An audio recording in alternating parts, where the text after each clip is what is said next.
He hugged her as tightly as he could. He wasn't going to be this fortunate again. To Ria's credit, she didn't step back. She was always giving. Finally, he gave her some space. It is going to be okay. You will be good.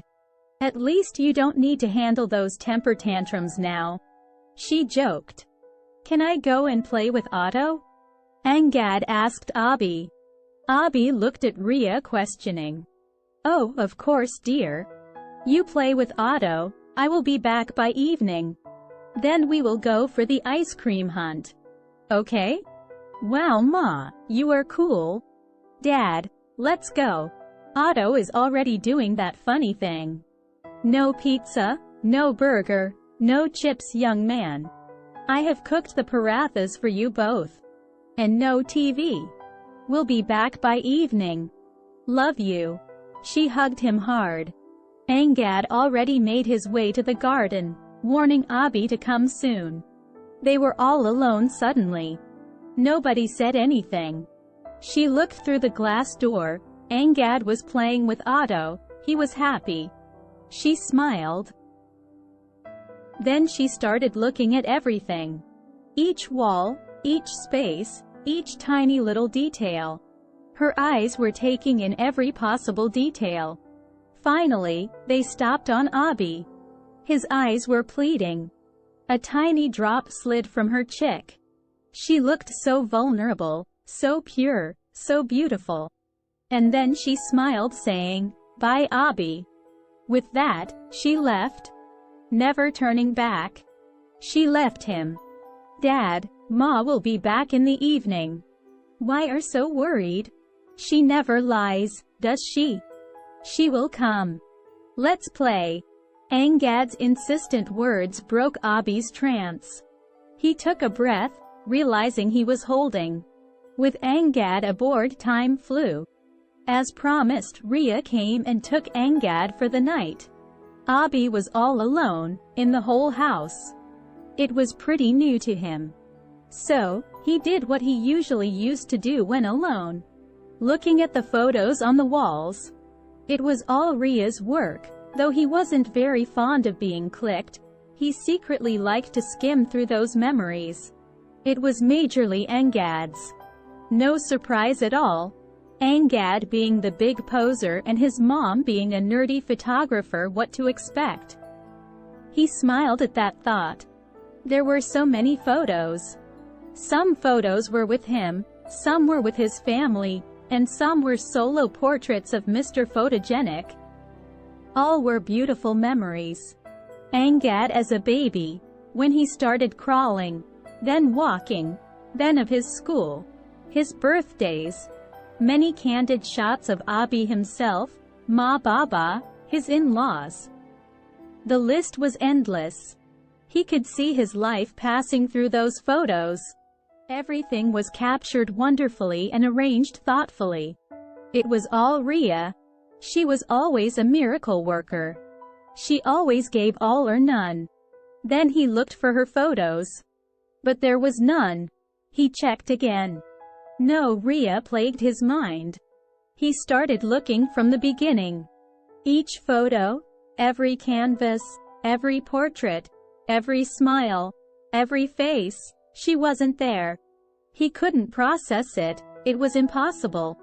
He ran through the stairs to their bedroom. He ran fast, not sure why. What was he looking for? Her photo. Her memory. There was nothing in the whole house, which tells she lived there. The beautiful house was suddenly looking ugly. Everything seemed daunting his loneliness. His only cure was her photo, her memory, her very existence in his life. Because he already had realized in the past days that he didn't know how to live without her. He felt incomplete without her. How difficult it was to not able to touch her. How unnatural it felt when he couldn't hug her, kiss her. Without her, everything was empty. But it was too late. He was searching for the whole house like a madman. Tossing, turning things, tapping the walls, looking through cupboards. And there it was. There was an old coffee mug inside the showcase where their photo was imprinted. A very young Ria and Abi laughing in each other's embrace. She was looking at him as if he meant the whole world to her. A pool of tears made its way through his eyes. He clutched the small mug as if it was the most precious thing in the world. He didn't know what to think. All he could feel was pain and only pain. There was a note inside the mug. I love you, dear Chashmish. With this silly mug, I gift you my whole life. Nobody will break our bond. We will be together till our last breath. Oh, so romantic. Tada. I can be romantic. The nerd can be romantic. But hold on. Here comes the TNCs. Above stated information will only be true until the below conditions are met. Don't break my trust. Yes, I will give my whole life to you. But don't ever break my trust. If any time in life, you like someone else, you are the one who is going to tell me and vice versa. I will not ask anything and will set you free. But don't cheat. Don't ever break my trust. That day you will lose me forever. Always yours, Ria. She was looking outside the window. The night was happening. He did the forbidden. He broke her trust. The night she saw him with her own best friend, she lost faith in everything. The life which she built piece by piece carefully, was shattered in a moment. She never hated him. She didn't feel anger. She just walked away. But the saddest part was she still loved him. Ping! Her phone buzzed with a message. Ria, I don't know how to live without you. You are my life. I love you. I know you are reading this. But I am hurting, Ria. Please come back. I love you and only you. And I know that you still love me. The messages kept coming. She couldn't hold her sobs. She looked at the messages. All the happy memories of their life passed in front of her. Her eyes sparkled with water. As she didn't reply, the phone started buzzing. She cut the call. Yes, I love you.